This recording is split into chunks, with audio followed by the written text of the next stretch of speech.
Contoh perilaku, praktik, dan pengamalan tasawuf Rasulullah dan para sahabatnya. Rasulullah Shallallahu Alaihi Wasallam dalam salah satu riwayat diceritakan bahwa pada setiap bulan Ramadan, Nabi Muhammad Shallallahu Alaihi Wasallam selalu menyendiri di Gua Hira, menghindari keramaian hidup, menghindari kelezatan dan kemauan dunia, menghindari makan dan minum yang berlebihan, dan mengurangi tidur. Ini semua membuat kalbu beliau menjadi jernih, yang kemudian mengantarkannya itu menuju kenabian. Tampak jelas bahwa tahanut dan khalwat yang dilakukan Muhammad SAW itu bertujuan untuk mencari ketenangan jiwa dan kebersihan hati dalam menempuh liku-liku kehidupan yang beraneka-ragam. Beliau berusaha memperoleh petunjuk dari pencipta alam semesta, mencari hakikat kebenaran yang dapat mengatur segalanya yang baik dan benar. Diriwayatkan bahwa Aisyah radhiyallahu anha berkata, yang pertama-tama dialami Rasulullah SAW dalam wahyu ialah mimpi benar dalam tidur. Beliau telah melihat dalam mimpinya itu cahaya kebenaran yang setiap saat beliau mohonkan seperti terbitnya subuh. Mengenai kehidupan Nabi setelah turunnya wahyu, fase ini pun ditandai dengan asketisisme, zuhud, dan pengendalian diri dalam makan maupun minum. Rasulullah Shallallahu Alaihi Wasallam pada fase ini selalu mewajibkan diri tetap dalam keadaan sederhana, banyak beribadah dan sholat tahajud. Tidak sedikit pula ucapan-ucapan Nabi Shallallahu Alaihi Wasallam yang menerangkan ajaran-ajaran moral yang meniru pada asketisme. Sebagaimana sabdanya, jauhilah kelezatan hidup di dunia, Allah akan mencintaimu, dan jauhilah apa yang ada di tangan orang banyak, supaya manusia pun tidak cintakan engkau. Nah, apabila Tuhan Allah menghendaki seseorang hambanya menjadi orang yang baik, diberikannya lah paham dan rahasia agama, ditumbuhkannya zuhud terhadap dunia, dan diberikannya anugerah dapat memandang yang gaib dan cela dirinya sendiri.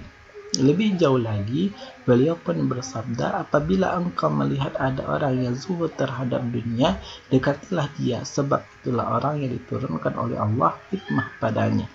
Oleh karena itu, dapat dikatakan bahwa macam-macam tasawuf itu lahir sejak kelahiran Islam itu sendiri, yakni sejak Muhammad itu diangkat sebagai Rasul.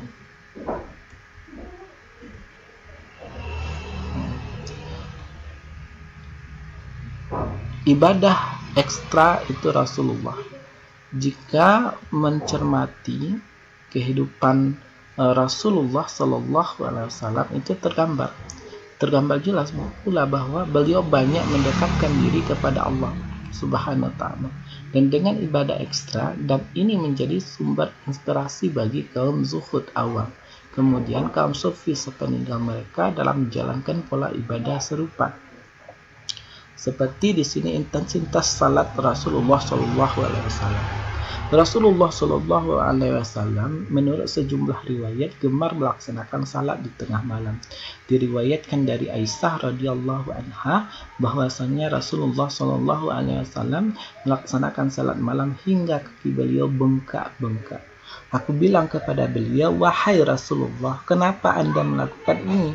Padahal Allah telah mengampuni dosa Anda yang telah berlalu dan yang akan datang. Beliau menjawab, apakah aku tidak suka jika menjadi hamba yang bersyukur? Hadis riwayat Al-Bukhari dan Muslim. Kemudian contoh yang lainnya ada tentang intensitas puasa Rasulullah Shallallahu Alaihi Wasallam.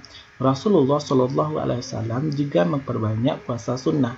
Hadis-hadis mengenai hal ini cukup banyak, diantaranya yang diriwayatkan oleh Anas bin Malik radhiyallahu anhu. Ia berkata, Rasulullah Shallallahu Alaihi Wasallam senang berpuasa dan seringkali tidak makan sampai kami mengatakan setahun ini Rasulullah berpuasa terus. Namun di tahun berikutnya beliau tidak berpuasa sampai kami mengatakan beliau tidak suka puasa setahun penuh, dan puasa paling beliau suka adalah puasa bulan Sya'ban. Hadis riwayat Ahmad dan At-Tabari. Kemudian berkaitan dengan kezuhudan dan kesederhanaan alas tidur Rasulullah Shallallahu Alaihi Wasallam.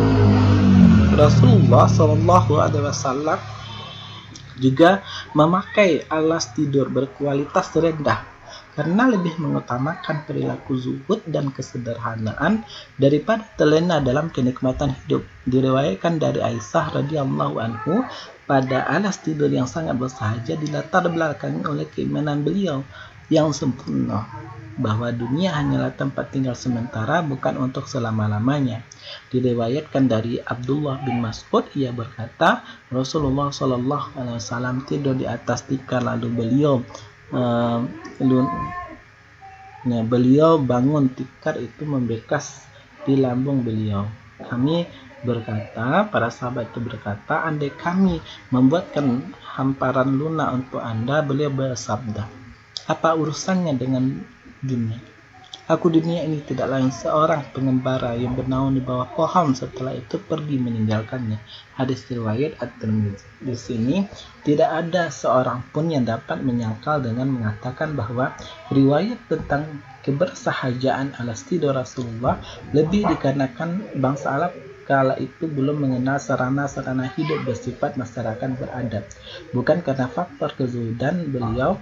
Sirah Nabawi sendiri menunjukkan kebatilan persepsi ini. Begitu juga sejarah bangsa Arab, sebab mereka telah mengenal berbagai fasilitas penanda peradaban sebagaimana yang dinikmati oleh para raja dari bangsa-bangsa lain. Buktinya para sahabat pernah menawarkan kepada Nabi Shallallahu Alaihi Wasallam untuk membuat fasilitas-fasilitas kemewahan hidup layaknya para raja, namun beliau menolaknya karena kezuhudan beliau terhadap keduniaan. Diriwayatkan dari Al-Hasan, ia berkata, Umar pernah menemukan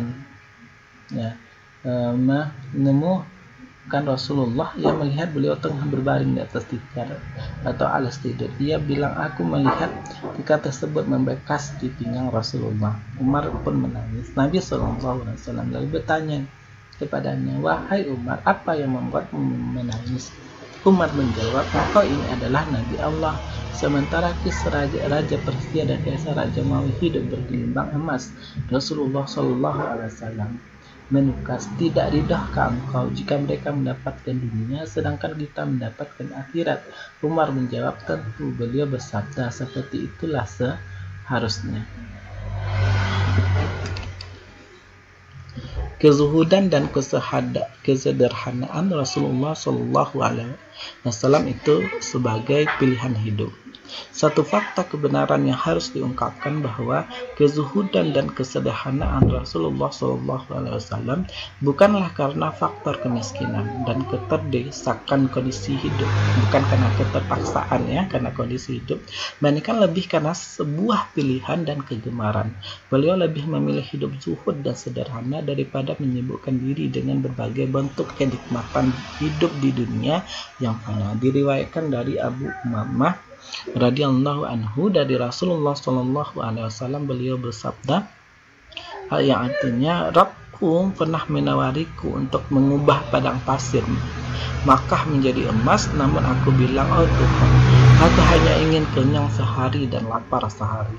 Beliau mengucapkan sebanyak 3 kali atau yang setara, sehingga bila lapar aku dapat menundukkan diri padamu, mengingatmu, dan bila kenyang aku bersyukur kepadamu dan memujimu. Hadis riwayat At-Tirmidzi. Kehidupan para sahabat Nabi Muhammad Sallallahu Alaihi Wasallam. Kehidupan para sahabat dijadikan acuan oleh para sufi karena para sahabat sebagai murid langsung dari Rasulullah Sallallahu Alaihi Wasallam. Dalam segala perbuatan dan ucapan mereka senantiasa mengikuti kehidupan Nabi Muhammad Sallallahu Alaihi Wasallam. Oleh karena itu, perilaku dan kehidupan mereka dapat dikatakan sama dengan perilaku kehidupan Nabi, kecuali hal-hal tertentu yang khususnya bagi Nabi Sallallahu Alaihi Wasallam. Setidaknya, kehidupan para sahabat adalah kehidupan yang paling mirip dengan kehidupan yang dicontohkan oleh Nabi Muhammad Sallallahu Alaihi Wasallam, karena mereka menyaksikan langsung apa yang diperbuat dan diatur oleh Nabi Muhammad Sallallahu Alaihi Wasallam. Adapun kehidupan keempat sahabat Nabi Muhammad Shallallahu Alaihi Wasallam yang dijadikan panutan para sufi adalah itu sebagai berikut. Yang pertama itu adalah Abu Bakar As-Siddiq. Pada mulanya ia adalah salah seorang Quraisy yang kaya. Setelah masuk Islam ia menjadi orang yang sangat sederhana. Ketika menghadapi perang Tabuk, Rasulullah Shallallahu Alaihi Wasallam itu bertanya kepada para sahabat, siapa yang bersedia memberikan harta bendanya di jalan Allah? Abu Bakarlah yang pertama menjawab, saya Rasulullah. Akhirnya Abu Bakar memberikan seluruh harta bendanya untuk jalan Allah Subhanahu wa Ta'ala. Melihat demikian, Nabi Shallallahu Alaihi Wasallam bertanya kepadanya, apalagi yang tinggal untukmu wahai Abu Bakar? Dia menjawab, cukup bagi Allah dan Rasulnya. Diriwayatkan bahwa selama 6 hari dalam seminggu, Abu Bakar selalu dalam keadaan lapar. Pada suatu hari Rasulullah pergi ke masjid. Di sana Nabi bertemu Abu Bakar dan Umar bin Khattab. Kemudian ia bertanya, kenapa Anda berdua sudah ada di masjid? Kedua sahabat itu menjawab, karena menghibur lapar. Diceritakan pula bahwa Abu Bakar hanya memiliki sehelai pakaian. Ia berkata, jika seorang hamba begitu dipesonakan oleh hiasan dunia, Allah membencinya sampai ia meninggalkan perhiasan itu. Oleh karena itu, Abu Bakar memilih takwa sebagai pakaian. Ia menghiasi dirinya dengan sifat-sifat rendah hati, santun, sabar, dan selalu mendekatkan diri kepada Allah Subhanahu wa Ta'ala dengan ibadah dan zikir. Abu Bakar pernah memegang lidahnya seraya berkata, lidah inilah yang senantiasa mengancamku. Selanjutnya ia berkata, apabila seorang hamba telah dihinggapi ujub karena suatu kemegahan dunia ini, maka Tuhan akan murka kepadanya sampai kemegahan itu diceraikannya. Mengenai arti takwa, yakin dan rendah hati dapat disimak dari ungkapannya, kami mendapatkan kedermawanan dalam takwa, kecukupan dalam yakin, dan kehormatan dalam rendah hati. Khalifah Abu Bakar adalah yang pertama kali memberikan contoh perilaku tasawuf kepada ahli tarekat dengan mengatakan ada 3 macam perilaku manusia yang sangat bertentangan dengan ajaran Al-Quran. Yang pertama, manusia kurang mempercayai ketentuan Allah, padahal Al-Quran sendiri menyerukan agar manusia harus bertawakal dengan cara menyerahkan segala sesuatu kepada Allah. Yang kedua, manusia selalu lupa mengingat dan mensyukuri nikmat Allah, padahal dalam Al-Quran sendiri menyerukan agar manusia selalu mengingat dan mensyukuri nikmat Allah. Yang ketiga, manusia selalu bingung mencari rezeki siang dan malam karena mereka melupakan bahwa Allah lah yang menanggung rezeki seluruh makhluknya, padahal dalam Al-Quran sudah tertera bahwa Allah lah yang menanggung seluruh rezeki umatnya. Kemudian sahabat yang kedua yang dijadikan pedoman bagi kaum sufi yaitu Umar bin Khattab. Umar bin Khattab yang terkenal dengan keheningan jiwa dan kebersihan kalbu, sehingga Rasulullah Shallallahu Alaihi Wasallam berkata, Allah telah menjadikan kebenaran pada lidah dan hati Umar. Ia terkenal dengan kezuhudan dan kesederhanaannya. Umar bukanlah orang yang pertama-tama masuk Islam dan bukan pula orang yang paling awal berhijrah, tetapi beliau adalah orang yang paling kurang perhatiannya terhadap duniawi dan yang paling besar perhatiannya terhadap masalah akhirat.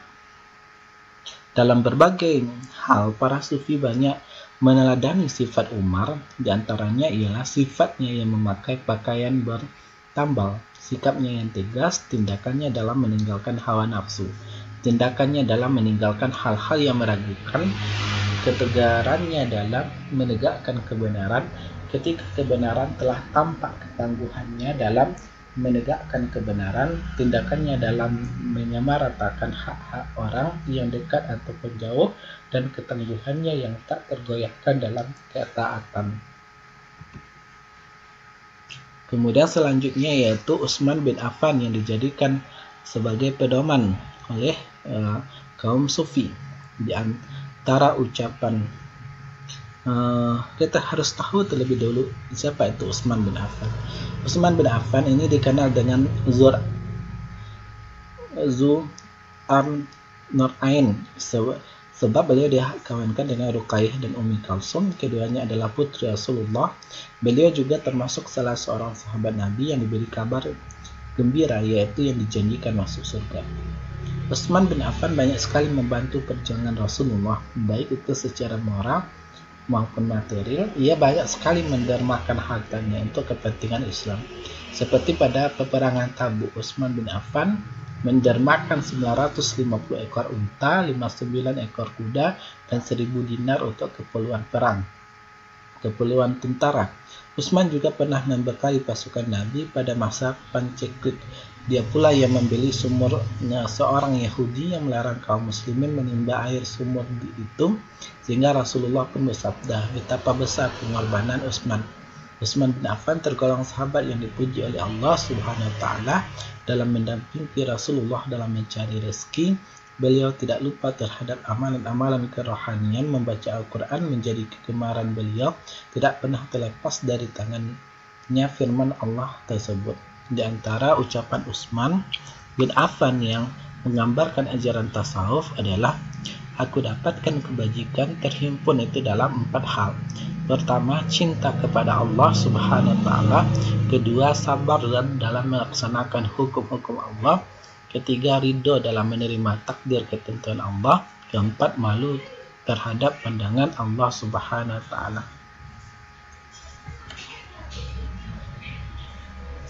Lanjut yang selanjutnya yaitu Ali bin Abi Thalib. Ya, Ali bin Abi Thalib adalah menantu Rasulullah, suami Fatimah binti Muhammad. Beliau adalah pahlawan besar, penakluk perang Khaybar. Diriwayatkan tidak ada yang lebih berani dalam sejarah peperangan Islam daripada Ali bin Abi Thalib, dan karenanya beliau digelar Asadullah, singa Allah. Banyak cerita yang dikemukakan oleh ahli sufi tentang keistimewaan beliau. Misalnya pada suatu hari, Ali karena panah yang terangkut pada betisnya yang tidak dapat dicabut karena amat sakitnya, Ali mendapatkan akal. Ia salat, dalam salatnya itulah orang mencabut anak panah yang tersangkut itu.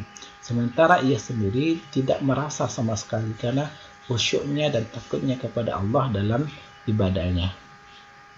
Ali bin Abi Thalib hidup dengan pola sederhana, sahabat Nabi yang paling zahid dan adil serta bijaksana. Apabila beliau berkata, setiap perkataannya mengandung hikmah, dan apabila dia menghukum, semua hukumannya adil. Di antara para sahabat Rasulullah SAW, Amir al-Mu'min Ali bin Abi Thalib memiliki keistimewaan tersendiri. Dengan ungkapan-ungkapannya yang agung, isyarat-isyaratnya yang halus, kata-katanya yang unik, ungkapan dan uraiannya tentang tauhid, ma'rifah, iman, ilmu, dan lain sebagainya, serta sifat-sifat terpuji yang menjadi panutan dan teladan itu bagi para sufi. Ali bin Abi Thalib itu adalah contoh yang paling gamblang dalam asketisisme dan kesederhanaan hidup, ataupun seruan-seruan pada keduanya. Suatu ketika ia berkata kepada Umar bin Khattab, seandainya engkau akan menemui seorang sahabat, tambahlah bajumu, perbaiki sandalmu, ciutkanlah harapanmu, dan makanlah yang tidak sampai kenyang. Dikatakan Ali bin Abi Thalib adalah sahabat Nabi yang adil dan bijaksana. Apabila beliau berkata, setiap perkataannya mengandung hikmah, dan apabila dia menghukum, semua hukumannya itu adil. Suatu ketika beliau ditanya tentang pengertian iman. Beliau menjawab, iman dilandaskan atas 4 pilar: kesabaran, keyakinan, keadilan, dan jihad. Kemudian dia menguraikan setiap maqamat tersebut secara rinci. Dalam komentarnya terhadap uraian Ali radhiyallahu anhu tersebut, At-Tusi berkata, seandainya hal ini benar, maka beliau adalah orang yang pertama mengemukakan masalah ahwal dan maqamat menurut para sufi. At-Tusi lebih jauh menjelaskan banyak ahwal, ajaran moral, akhlak, dan tindakan Ali radhiyallahu anhu yang menjadi panutan itu para sufi. Benih Benih-benih aktivitas kesufian tidaklah sekedar terpancang kuat pada kalbu Nabi maupun para sahabat Khulafaur Rasyidin saja, tapi malah dimiliki para sahabat lain yang bukan khalifah. Para ahli sufa misalnya mempunyai dampak kuat terhadap sejarah kehidupan rohaninya Islam yang memusatkan perhatian dirinya kepada Allah dengan beribadah, melatih jiwa dan menjauhkan diri dari berbagai pesona duniawi. Rasulullah SAW mencintai mereka, bahkan beliau suka bergaul dengan mereka serta menganjurkan orang agar menghormati mereka.